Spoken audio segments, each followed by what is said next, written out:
Hello guys, അപ്പോൾ നമ്മുടെ പുതിയൊരു വീഡിയോയിലോട്ട് എല്ലാവർക്കും സ്വാഗതം. ഇത് നമ്മുടെ ഫൈനൽ ഇയർ ട്രിപ്പിൻ്റെ ഡേ 2 വ്ളോഗാണ്. സോ ഡേ 1 കാണാത്ത ആരെങ്കിലും ഈ വീഡിയോ കാണുന്നുണ്ടെങ്കിൽ വേഗം പോയി ഡേ 1 കണ്ടിട്ട് ഇങ്ങോട്ടേക്ക് പോരെ ഗെയ്സ്. പിന്നെ വീഡിയോ ഇഷ്ടപ്പെട്ടാൽ സബ്സ്ക്രൈബ് ചെയ്ത് കൂടാൻ വേണ്ടിയിട്ട് മറക്കില്ലല്ലോ അല്ലേ. അപ്പോൾ ഇന്നലെ നമ്മുടെ വീഡിയോ ഇവിടെ വെച്ചായിരുന്നു നിർത്തിയിരുന്നത്. നമ്മൾ ഹോട്ടലിലൊക്കെ എത്തി അങ്ങനെ ഫുഡ് കഴിക്കാൻ വേണ്ടി വന്നേക്കുവാണ്. വേഗം പല്ലൊക്കെ തേച്ചിട്ട്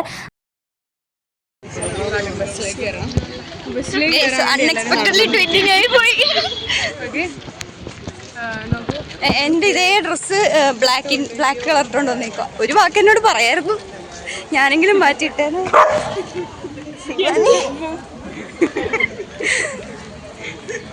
പട്ടിക്ക് പോലും വേണ്ട.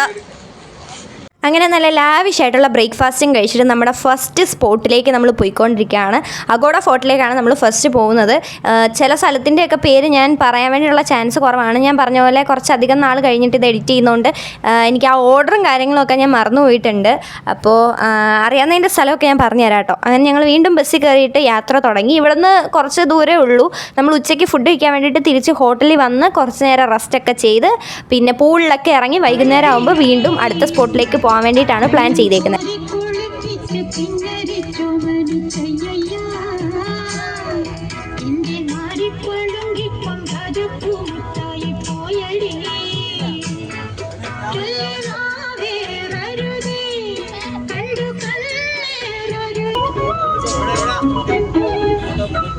അഗോഡ ഫോർട്ട് നമ്മൾ ഈ അഗോഡ ഫോർട്ടിലേക്കാണ് പോകുന്നത്.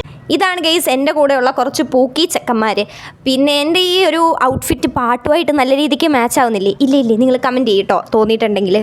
ഞാൻ മൈക്കൊക്കെ കുത്തിയിട്ട് കുറച്ച് ഇവരുടെ അടുത്ത് കുറച്ച് അഭിപ്രായം ചോദിക്കുന്ന വീഡിയോ ഒക്കെ എടുത്തിട്ടുണ്ടായിരുന്നു. ഇപ്പം നോക്കുമ്പോൾ അതെല്ലാം വൻ കോമഡിയാണ്. നിങ്ങൾക്ക് കൂക്കാനുള്ള ഒരു ഇതാവും എന്ന് അറിഞ്ഞതുകൊണ്ട് ഞാൻ അതെല്ലാം കട്ട് ചെയ്ത് കളഞ്ഞിട്ടുണ്ട്. ടിക്കറ്റ് കളയാതെ ഉള്ളു ചെക്കിംഗ് ഉണ്ടാവും. അങ്ങനെ നമ്മൾ അവസാനം നമ്മുടെ ഡെസ്റ്റിനേഷനിൽ എത്തിയേക്കുവാണ് ഗൈസ്. അഗോഡ ഫോർട്ടിലേക്ക് എത്തുന്നു. നമുക്ക് ടിക്കറ്റും കാര്യങ്ങളും എല്ലാം കിട്ടിയിട്ടുണ്ട്. ഒരു രക്ഷയില്ലാത്ത വെയിലായിരുന്നു. പിന്നെ അത്യാവശ്യം നടന്ന് കാണാനൊക്കെ ഉണ്ടായിരുന്നു കേട്ടോ. പിന്നെ ഗോവയിലെ ഓവറോൾ എൻ്റെ എക്സ്പീരിയൻസ് ചോദിച്ചു കഴിഞ്ഞാൽ എനിക്ക് ഗോവ ഇഷ്ടപ്പെട്ടു. പക്ഷേ 1 ടൈം വിസിറ്റ് കേട്ടോ. അതിൽ കൂടുതൽ ഇങ്ങനെ പോയി കാണാനുള്ളതുണ്ടെന്ന് എനിക്ക് പേഴ്സണലി തോന്നിയില്ല. പിന്നെ നമ്മൾ ഗോവയിൽ മാത്രം പോയതുകൊണ്ട് തന്നെ നമുക്ക് south Goa and north Goa almost സ്ഥലങ്ങളൊക്കെ വിസിറ്റ് ചെയ്യാൻ വേണ്ടി പറ്റി. കംപ്ലീറ്റ്ലി വിസിറ്റ് ചെയ്തിട്ടില്ല, ബട്ട് സ്റ്റിൽ അവിടുത്തെ ഫേമസ് ആയിട്ടുള്ള ഓൾമോസ്റ്റ് സ്ഥലങ്ങൾ ഞങ്ങൾ വിസിറ്റ് ചെയ്തു. അതുകൊണ്ട് തന്നെ ഇനി ഒരു തവണ കൂടെ ഞാൻ ഗോവയിൽ പോകുമോ എന്ന് ചോദിച്ചാൽ സംശയമാണ്. പോകാതിരിക്കാനാണ് ചാൻസ് കൂടുതൽ. പിന്നെ എനിക്ക് ട്രാവൽ ചെയ്യാൻ നല്ല ഇഷ്ടമാണ്. സോളോ ട്രിപ്പ് വല്ലതും എവിടെയെങ്കിലും പോവുകയാണെങ്കിൽ ഡെഫിനറ്റ്ലി ഞാൻ വേറെ ഏതെങ്കിലും സ്ഥലത്തേ പോകത്തുള്ളൂ. പക്ഷേ വേറെ ഏതെങ്കിലും ഗ്യാങ് കൂടി ഗോവയിൽ പോകാൻ തീരുമാനിച്ചു കഴിഞ്ഞാൽ ഞാനും പോകും. എന്താ സർ?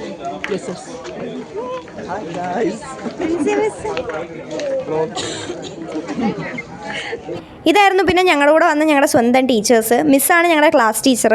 എല്ലാവരും നല്ല വൈബായിരുന്നു. അവരും എൻജോയ് ചെയ്തു, ഞങ്ങളും എൻജോയ് ചെയ്തു. ഞങ്ങളെല്ലാവരും സ്പ്രെഡായി ഓരോ വഴിക്ക് പോയി. നല്ല നൈസായിട്ടുണ്ട് ഗൈസ്, അടിപൊളിയായിട്ടുണ്ട്. ഒരു ടൈം പറയുമ്പോൾ എല്ലാവരും അവിടെ വരിക, അതായിരുന്നു ഞങ്ങളുടെ ഒരു പോളിസി. അതുകൊണ്ട് തന്നെ ഇതുവരെ പോയിരിക്കുന്ന ട്രിപ്പിലെല്ലാം ഞങ്ങളെല്ലാവരും ഒരേ ആക്ടിവിറ്റീസ് ചെയ്യുന്നതുകൊണ്ട് വേറൊരു വൈബായിരുന്നു. ഇതിപ്പോൾ കുറച്ച് പേര് ഒരു സ്ഥലത്ത്, വേറെ കുറച്ച് പേര് വേറെ സ്ഥലത്ത്, അങ്ങനെ ഒരു പ്രശ്നം ഉണ്ടായിരുന്നു. അതുകൊണ്ട് ചെറിയൊരു വൈബിൻ്റെ പ്രശ്നം ഉണ്ടെങ്കിലും സാരമില്ല, നമുക്ക് സ്ഥലങ്ങളൊക്കെ അടിപൊളിയായിട്ട് കാണാനൊക്കെ പറ്റിയല്ലോ. രണ്ടാമത്തെ വീഡിയോ ആയിട്ട് ഞാൻ ഇതുവരെ നമ്മളെ കൊണ്ടുവന്ന ഏജൻസിനെ കുറിച്ച് ഒരക്ഷരം പോലും മിണ്ടിയില്ലായിരുന്നു. സോ ഇവിടെ ഞാനത് പറയാം. പിന്നെ ഇതൊരിക്കലും ഒരു പ്രൊമോഷൻ വീഡിയോ ഒന്നുമല്ല. അവരിത് കാണുന്നുണ്ടോയെന്ന് പോലും എനിക്കറിയത്തില്ല. ബട്ട് സ്റ്റിൽ പറയണമെന്ന് തോന്നി, കാരണം അത്രയ്ക്ക് നല്ല ഏജൻസി ആയിരുന്നു. അതുകൊണ്ട് തന്നെ എനിക്ക് പേഴ്സണലി ഫീൽ ചെയ്ത എൻ്റെ മാത്രം അഭിപ്രായങ്ങളാണ് ഞാൻ ഈ വീഡിയോയിൽ പറഞ്ഞിരിക്കുന്നത്.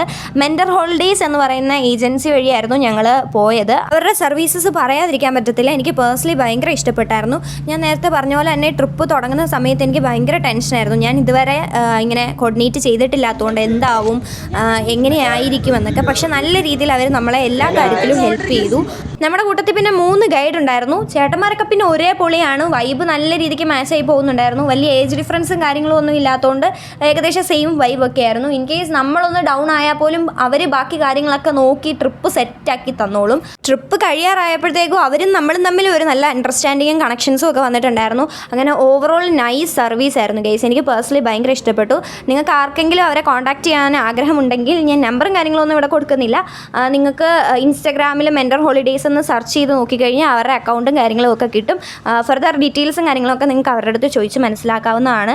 എന്നിട്ട് നിങ്ങൾക്ക് ഇഷ്ടപ്പെട്ടു എന്ന് തോന്നിയാൽ മാത്രം നിങ്ങൾക്കത് ചൂസ് ചെയ്യാവുന്നതാണ്. ഇതേ പോകുന്നു ഗൈസ്. ഏതോ ഒരു ചേച്ചിയെ കൊണ്ടൊരു ചേട്ടൻ ആ ചേച്ചിയെ കൊണ്ട് ആ ചേട്ടൻ പോയി. ഞാൻ നേരത്തെ വീഡിയോയിൽ പറഞ്ഞ പോലെ തന്നെ ഇത് ഏജൻസിയെക്കുറിച്ചുള്ള ഒരു പ്രൊമോഷൻ വീഡിയോയും കാര്യങ്ങളും ഒന്നും അല്ല. ഞങ്ങൾ പോയി വന്ന ഞങ്ങളുടെ എക്സ്പീരിയൻസും എനിക്ക് അവരുടെ ഓവറോൾ സർവീസ് ഇഷ്ടപ്പെട്ടതും കാര്യങ്ങളും മാത്രമാണ് ഞാനിവിടെ പറഞ്ഞേക്കുന്നത്. സോ നിങ്ങൾ ബാക്കി നോക്കിയിട്ട് സെലക്ട് ചെയ്യുക. ഇത് പിന്നെ നമ്മുടെ സെക്കൻഡ് സ്പോട്ടാണ്. സിൻക്വറിം ആണെന്ന് തോന്നുന്നു. ഞാൻ കറക്റ്റ് പേര് ഇവിടെ ടൈപ്പ് ചെയ്ത് വെച്ചേക്കാം ഗൈസ്. ഞാനിപ്പോൾ സത്യം പറഞ്ഞു കഴിഞ്ഞാൽ മറന്നു പോയിട്ടുണ്ട്.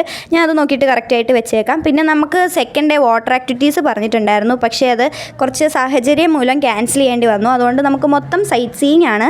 അതിൻ്റെ ചെറിയൊരു സങ്കടമൊക്കെ ഉണ്ടായിരുന്നു. പക്ഷേ ഞങ്ങൾ പോയ സ്ഥലങ്ങളെല്ലാം ഭയങ്കരമായിട്ട് ഇഷ്ടപ്പെട്ടു. അത്യാവശ്യം നല്ല രീതിക്ക് ട്രിപ്പും കാര്യങ്ങളൊക്കെ എൻജോയ് ചെയ്യാൻ വേണ്ടി പറ്റിയിട്ടുണ്ടായിരുന്നു.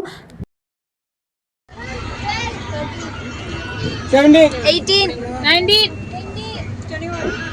അത് പിന്നെ റോൾ നമ്പർ എടുത്താണ്. നമ്മളിങ്ങനെ ഓരോ സ്പോട്ടിൽ നിന്ന് കയറുമ്പോഴത്തേക്ക് റോൾ നമ്പറൊക്കെ എടുത്തിട്ടാണ് അടുത്ത സ്പോട്ടിലേക്ക് പോകുന്നത്. ആരെങ്കിലും മിസ്സായോ എന്നൊക്കെ അറിയണമല്ലോ. അതൊക്കെ കഴിഞ്ഞ് നമ്മൾ തിരിച്ച് റൂമിലേക്ക് പോവുകയാണ് ഗൈസ്. അതെ, അങ്ങനെ നമ്മൾ പറഞ്ഞ പോലെ തന്നെ ലഞ്ചിന് മുമ്പ് വിസിറ്റ് ചെയ്യാൻ പ്ലാൻ ചെയ്ത 2 സ്പോട്ടും വിസിറ്റ് ചെയ്തിട്ട് നമ്മൾ തിരിച്ച് റൂമിലേക്ക് നടന്നുകൊണ്ടിരിക്കുകയാണ്. ഇനിയും വേഗം പോയി നമുക്ക് ഫുഡൊക്കെ കഴിച്ച് ഒരു 10 മിനിറ്റ് റെസ്റ്റൊക്കെ എടുത്തിട്ട് പൂളി ചാടാനുള്ള പ്ലാനിലാണ് ഞങ്ങൾ. അപ്പോൾ ഫുഡാണെങ്കിൽ നൈസ് ഫുഡൊക്കെ ആയിരുന്നു. ഞാൻ പിന്നെ ഒത്തിരി കഴിക്കുന്നുണ്ടായിരുന്നില്ല, കാരണം എങ്ങാനും പിടിച്ചില്ലേലോ എന്നുള്ള ഒരു ഇതുള്ളതുകൊണ്ട്. എന്നാലും ആവശ്യത്തിന് വയറ് നിറച്ച് ഫുഡും കാര്യങ്ങളും എല്ലാം ഞാൻ കഴിച്ചു. എനിക്ക് വലിയ ബുദ്ധിമുട്ടൊന്നും തോന്നിയില്ല ഫുഡിന്. പിന്നെ കേരളം വിട്ട് കഴിഞ്ഞാൽ ഫുഡിൻ്റെ കാര്യത്തിൽ ഭയങ്കര എക്സ്പെക്റ്റേഷൻസ് ഒന്നും വെക്കാതിരിക്കുന്നതാണ് നല്ലത്. നമ്മുടെ കേരളത്തിൽ കിട്ടുന്ന ഫുഡൊന്നും അവിടെ കിട്ടത്തില്ല, അത്രയും ടേസ്റ്റിലും കാര്യങ്ങളിലും ഒന്നും.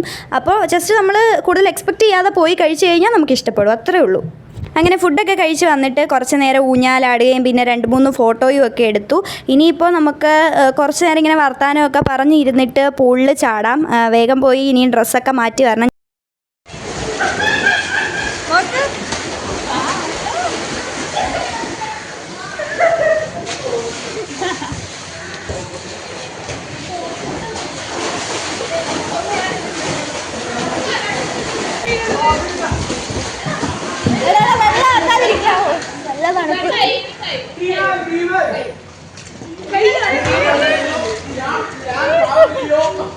അയ്യോ തണുപ്പ്.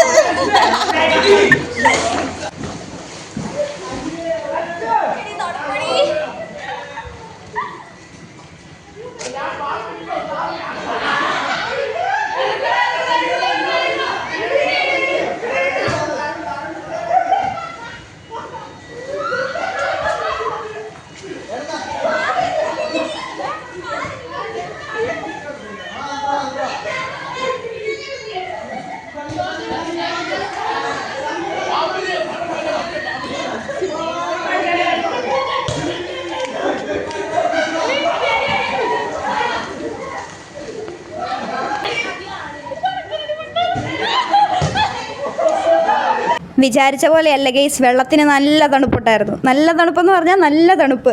എൻ്റെ അമ്മ എനിക്ക് വിറച്ചിട്ട് വയ്യായിരുന്നു. പിന്നെ എനിക്ക് മര്യാദയ്ക്ക് അങ്ങനെ എൻജോയ് ചെയ്ത് വെള്ളത്തിൽ ഇറങ്ങാൻ വേണ്ടി പറ്റിയില്ല. കാരണം കുറച്ച് നേരം ഞാൻ നല്ല രീതിക്ക് എൻജോയ് ചെയ്തു. അത് കഴിഞ്ഞപ്പോഴത്തേക്കും കാലിൽ മസിൽ കയറി. പിന്നെ എനിക്ക് വെള്ളത്തിൽ ഇറങ്ങാൻ പറ്റുന്നില്ല, അത്രയും തണുപ്പായിരുന്നു. എനിക്ക് ഇറങ്ങുമ്പോൾ തന്നെ വീണ്ടും മസിൽ കയറും. ഞാൻ കയറി ഒരിടത്ത് അടങ്ങിയിരിക്കും. ഇത് തന്നെയായിരുന്നു എൻ്റെ അവസ്ഥ. അതിൻ്റെ ഒരു സങ്കടമൊക്കെ എനിക്കുണ്ട്. അതുകൊണ്ട് ഞാൻ പിന്നെ അധികം കിടന്ന് എൻജോയ് ചെയ്തില്ല. ഞാൻ വേഗം കയറിപ്പോയി ഗെയ്സ്. നമുക്ക് എൻ്റെ ഊഹ ശരിയാണെങ്കിൽ, ഓർമ്മ ശരിയാണെങ്കിൽ 1.5-2 മണിക്കൂറോ അതിൽ കൂടുതലോ എന്തോ പൂൾ ടൈം ഉണ്ടായിരുന്നു. പക്ഷേ ഞാൻ വേഗം തന്നെ കയറി. എനിക്ക് കയറണമെന്നുള്ള ആഗ്രഹമൊന്നും ഉണ്ടായിരുന്നില്ല, പക്ഷേ തീരെ വയ്യാഞ്ഞാരണം ഞാൻ കയറി. മാക്സിമം ട്രൈ ചെയ്ത് കേട്ടോ അവിടെ ഇരിക്കാൻ വേണ്ടിയിട്ട്.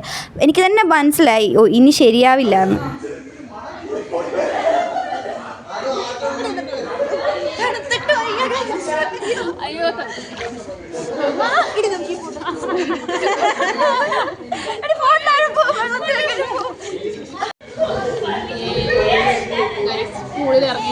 തണുത്തിട്ടും പാടില്ല, ഇറക്കുന്ന കൈസ്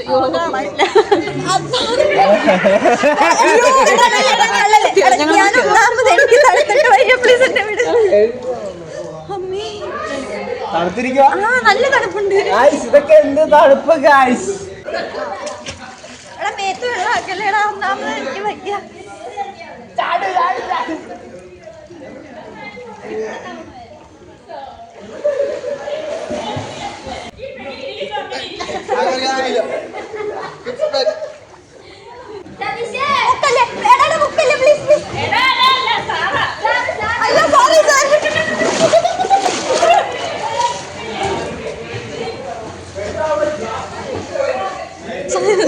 സാറായിരുന്നു. ഞാൻ വിചാരിച്ചു അലനായിരിക്കും. ബുക്കാൻ വേണ്ട, ഞാനില്ല പോവാ.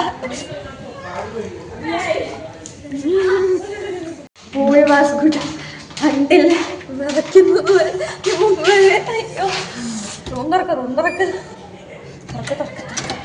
ഫാനടല്ലേ? ലൈറ്റ് ഇട്. റൂം മൊത്തം വെള്ളമായിരിക്കുമല്ലോ ഇനി. ലൈറ്റിട്ട് കണ്ണും കാണാൻ. അങ്ങനെ അതൊക്കെ കഴിഞ്ഞ് നമ്മൾ പിന്നെ വേഗം പോയി കുളിച്ചിട്ട് വന്നു ഗൈസ്. കാരണം ഇവിടുത്തെ വെള്ളത്തിന് നല്ല ക്ലോറിൻ ഉണ്ടായിരുന്നു. അപ്പോൾ തല നനച്ചങ്ങ് കുളിച്ചു. അത് കഴിഞ്ഞ് പിന്നെ ഡിന്നറൊക്കെ കഴിച്ചിട്ട് നമ്മൾ ഫ്രീ ലൈഫ് എൻജോയ് ചെയ്യാൻ വേണ്ടി പോയേക്കുവാണ്. കലങ്കുത്ത് ബീച്ചോ അങ്ങനെ എന്തോ പറയുന്നതാണെന്ന് തോന്നുന്നു. ഞാനതും ഇവിടെ ടൈപ്പ് ചെയ്ത് വെച്ചേക്കാം.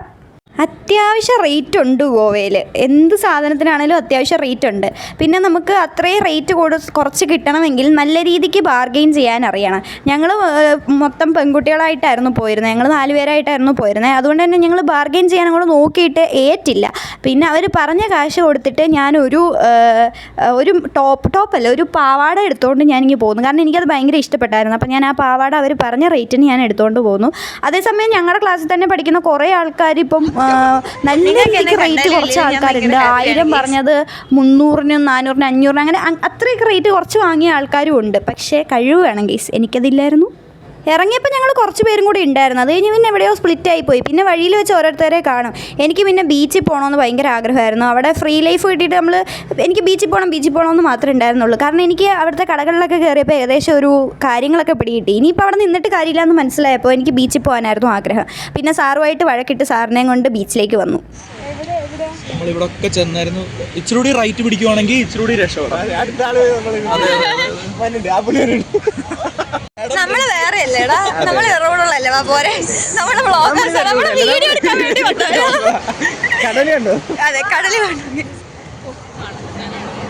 ഞങ്ങളിങ്ങനെ ആരുടെയും കണ്ണിൽ പെടാതെ രക്ഷപ്പെട്ട് നടക്കുമായിരുന്നു. കാരണം ഒരു പ്രൊഡക്റ്റിൻ്റെ വില ചോദിച്ചാൽ മതി, പണിയാവും. ഇത് പിന്നെ ഞങ്ങൾക്ക് എല്ലാവർക്കും മെൻറ്റർ ഹോളിഡേയ്സിലെ ചേട്ടന്മാർ വാങ്ങി തന്നതാണ്. കാണാതെ പോകാതിരിക്കാനാണെന്ന് തോന്നുന്നു. എന്തായാലും പച്ച എടുക്കണം കേട്ടോ. നിങ്ങൾ മേടിക്കുവാണെങ്കിൽ നിങ്ങൾ പച്ച മേടിക്കണം. നൈസാണ്. ബാക്കിയെല്ലാം പെട്ടെന്ന് ഡിമ്മാവും. എനിക്ക് പിന്നെ കാര്യമായിട്ട് അങ്ങനെ ഹിന്ദി വലിയ വശമില്ലാത്തതുകൊണ്ട് ആരെന്ത് ചോദിച്ചാലും നെഹി പറഞ്ഞ് എല്ലാം ഒഴിവാക്കി വിടുമായിരുന്നു.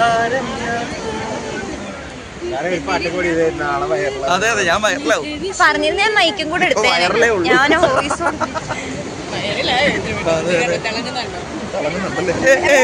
കാണാനില്ല.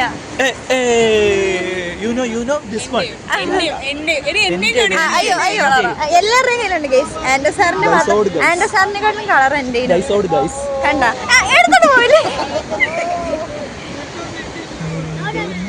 മൊത്തം ഇരുട്ട്, ആകെ ഉള്ളൊരു വെളിച്ചം ഇത് മാത്രമാണ്. ഇതിന്റെ വെട്ടത്തിലാണ് ഞങ്ങൾ ഇപ്പൊ കടലിലേക്ക് പൊക്കോണ്ടിരിക്കുന്നത്. എന്താണോ അച്ഛൻ വിളിക്കുന്നു. അയ്യോ അതെ DJ ആൻഡോ സാർ കണ്ടോ, ലൈറ്റ് കൂടി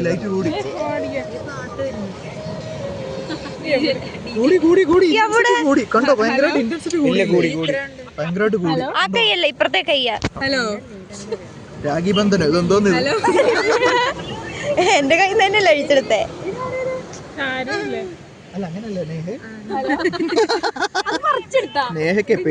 ഗൈസ് ആരെങ്കിലും ഇത് മേടിക്കുന്നുണ്ടെ പച്ച കളർ നോക്കി എടുക്കുക. കാരണം കുറച്ച് നല്ല കളർ അത് മാത്രം, ബാക്കിയൊക്കെ ഡിമ്മാവും.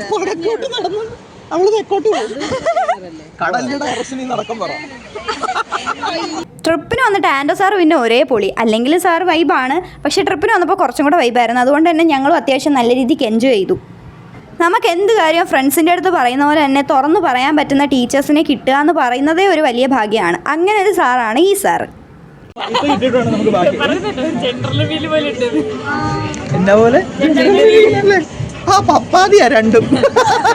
പിന്നെ സാറിൻ്റെ കൂടെ വന്ന എല്ലാവർക്കും സാർ ഐസ്ക്രീം മേടിച്ച് തന്നു. ഐസ്ക്രീം കഴിക്കാത്ത ആൾക്കാർക്ക് ചായയും മേടിച്ചു കൊടുത്തു. ഒരു ചായയ്ക്ക് 50-60 എന്തോ ആയിരുന്നു എന്ന് ഞാൻ അത് കഴിഞ്ഞ് ഇങ്ങനെ കേട്ടായിരുന്നു.